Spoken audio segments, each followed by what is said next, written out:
Hola, gente libre, bienvenidos a En Primera Plana. ¿La Corte Suprema está despejando el camino para Trump? Eso parece. Mientras los tribunales inferiores intentan frenar sus planes, los jueces más poderosos del país están diciendo: se acabaron los bloqueos judiciales. La fiscal general Pam Bondi lo anunciaba así hace un par de días. Esta mañana, la Corte Suprema ha entregado una victoria monumental para la Constitución, la separación de poderes y el Estado de Derecho. Ha anulado el uso excesivo de medidas cautelares a nivel nacional porque interfieren con el funcionamiento normal del Poder Ejecutivo. La Corte ha protegido a la propia presidencia. Eso es lo que han hecho. Y realmente, ha sido un momento extraordinario, esta última hora. Hay personas entusiasmadas en todo el país.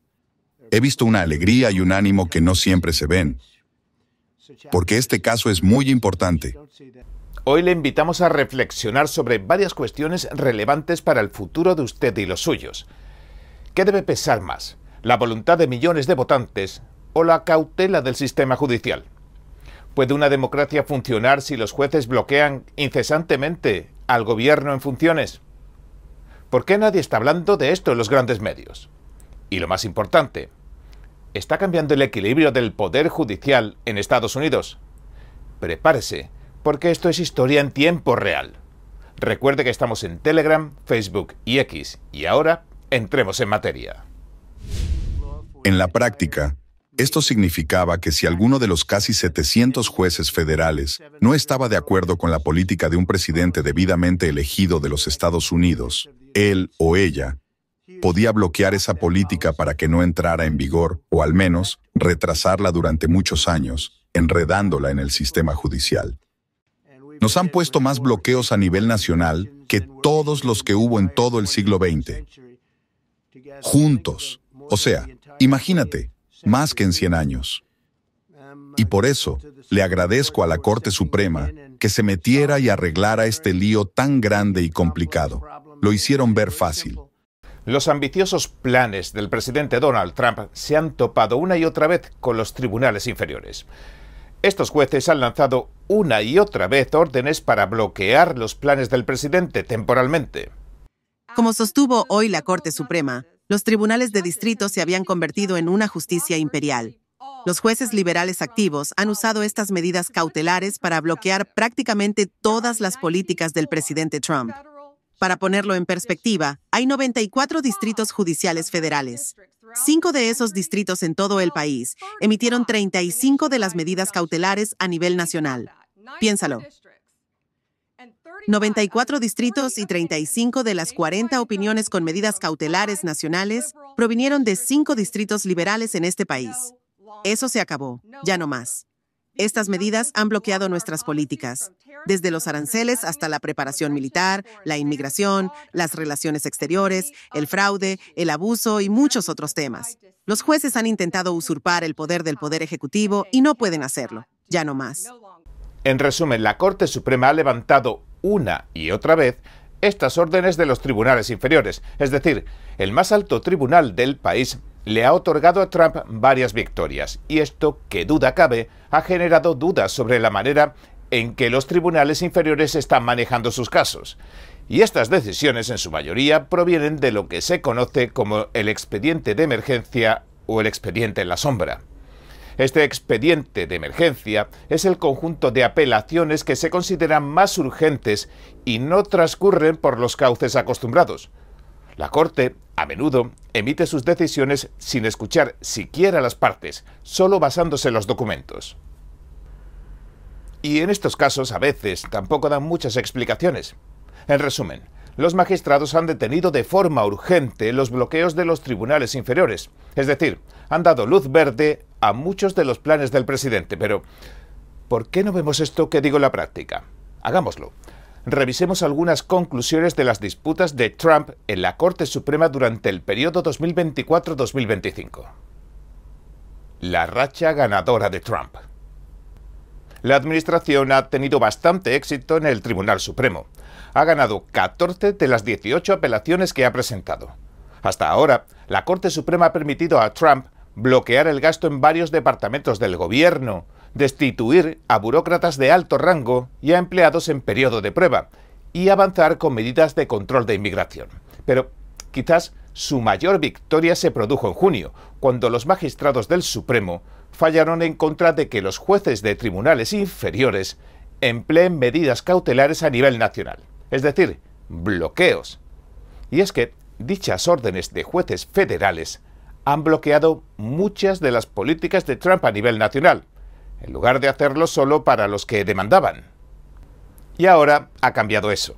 No obstante, hasta ahora las victorias de Trump han sido relativamente limitadas. Por lo general, logran un levantamiento temporal de las órdenes de tribunales inferiores, pero los magistrados del Supremo se abstienen de tomar decisiones finales sobre la legalidad de las políticas de Trump. El profesor de Derecho de la Universidad de Georgetown, David Super, nos dijo esto. Como la Corte Suprema no ha revisado la mayoría de los casos contra las políticas del gobierno, no sabemos qué parte de sus planes van a aceptar legalmente. En al menos un puñado de casos, los jueces también han fallado en contra de Trump. Por ejemplo, en mayo, dijeron que Trump no les había proporcionado el adecuado debido proceso a las personas sujetas a deportación en virtud de la Ley de Enemigos Extranjeros. La mayoría de los jueces votó para suspender temporalmente las deportaciones hasta en 2 ocasiones, y se dejaron sin resolver cuestiones más sustanciales como si la invocación de Trump de la Ley de Enemigos Extranjeros era constitucional. Esta decisión del Supremo, y otra que obligó al gobierno a desembolsar ayudas para el extranjero, provocó duras críticas del magistrado Samuel Alito.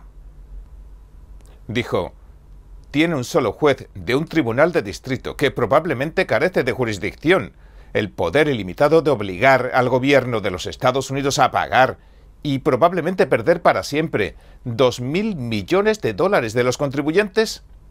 La respuesta a esa pregunta debería ser un rotundo no, pero la mayoría de esta Corte aparentemente piensa lo contrario.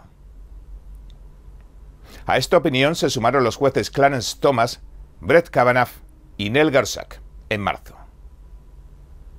La autoridad de los tribunales inferiores. Este comentario de Alito ha sido uno de los muchos que cuestionaron la autoridad de los tribunales inferiores en cuanto a bloquear las políticas del presidente. Y es que muchos de los alegatos de la administración Trump se han centrado en si los jueces de distrito federales tienen autoridad para escuchar casos particulares y luego, en consecuencia, cuestionar las órdenes de la administración.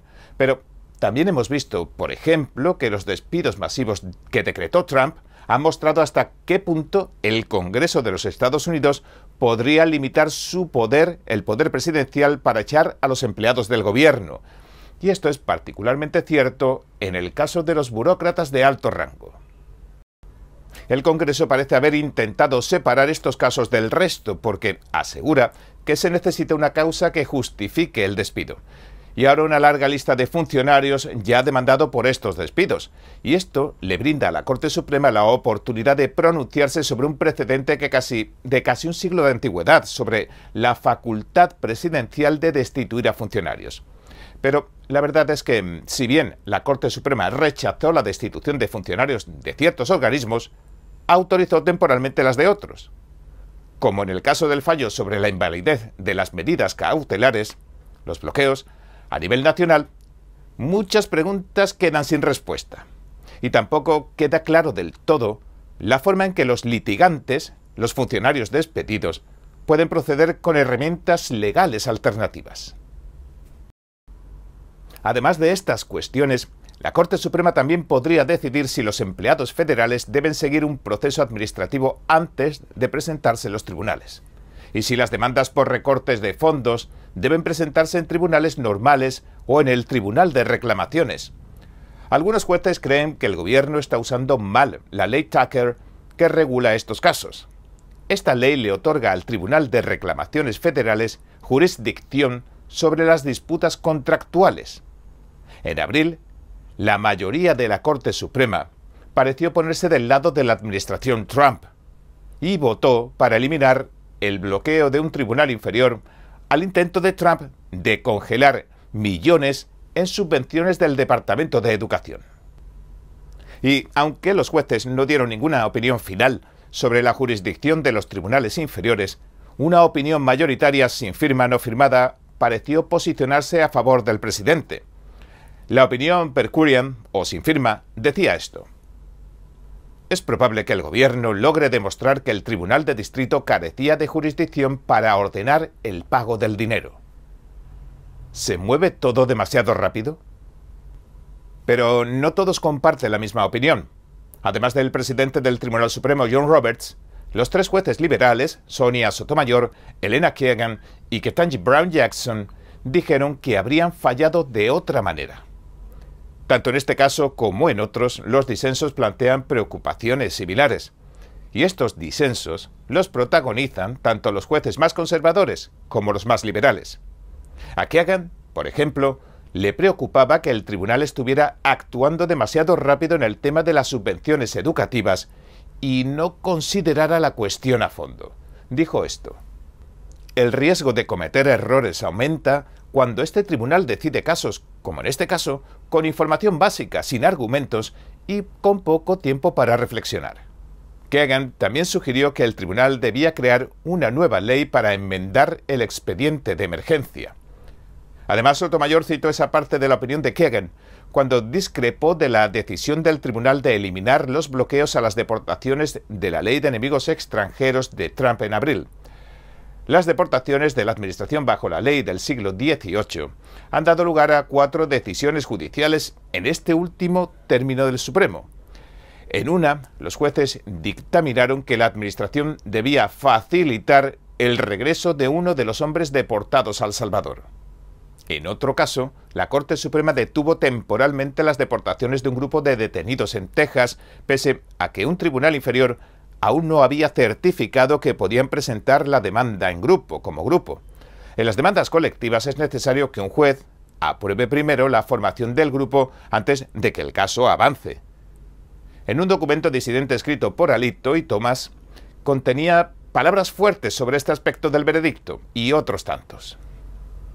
Dijeron, en resumen, literalmente en mitad de la noche, el tribunal emitió una medida sin precedentes y jurídicamente cuestionable, sin dar a los tribunales inferiores la oportunidad de decidir, sin escuchar a la parte contraria, dentro de las 8 horas siguientes a la recepción de la solicitud, con un dudoso respaldo fáctico para su orden y sin proporcionar ninguna explicación de su orden. Las opiniones en su mayoría en estos casos han sido breves y a menudo han dejado preguntas sobre cómo los tribunales inferiores deberían considerar las cuestiones jurídicas particulares individuales. Kagan también dijo en julio que el tribunal debería ser cauteloso, así dijo, al actuar sobre el expediente de emergencia. Y mencionó cuestiones como la falta de explicaciones que acompaña las decisiones. Las órdenes en sí no le dicen a nadie por qué hicimos lo que hicimos.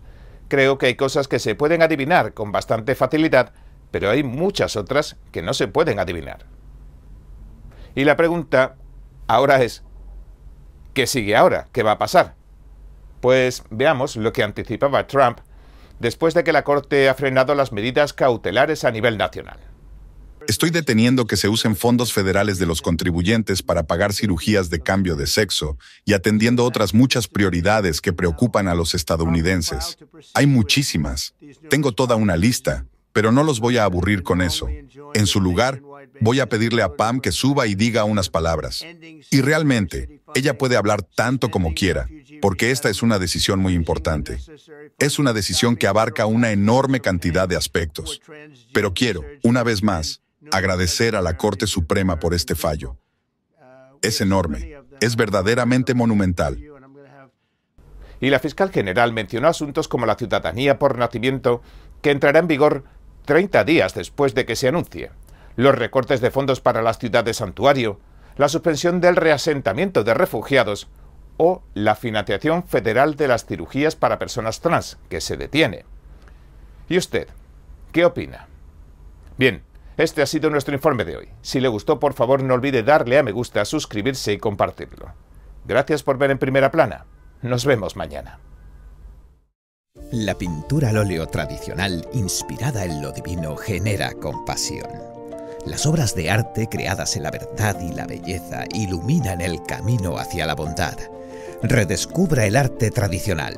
Reviva la cultura clásica. Cordialmente invitamos a pintores al óleo de todo el mundo a participar en el 7º Concurso Internacional de Pintura Figurativa de NTD, una celebración del realismo clásico. Visite oilpainting.ntdtv.com. Enfóquese en la belleza, muestre la naturaleza, comparta la bondad, sienta la rectitud. 2025, el 5º Concurso Internacional de Fotografía de NTD. Capture los momentos más hermosos a través de su arte. Sus obras se exhibirán en galerías y en múltiples plataformas en línea, para que el público las admire y las coleccione. Visite foto.ntdtv.com.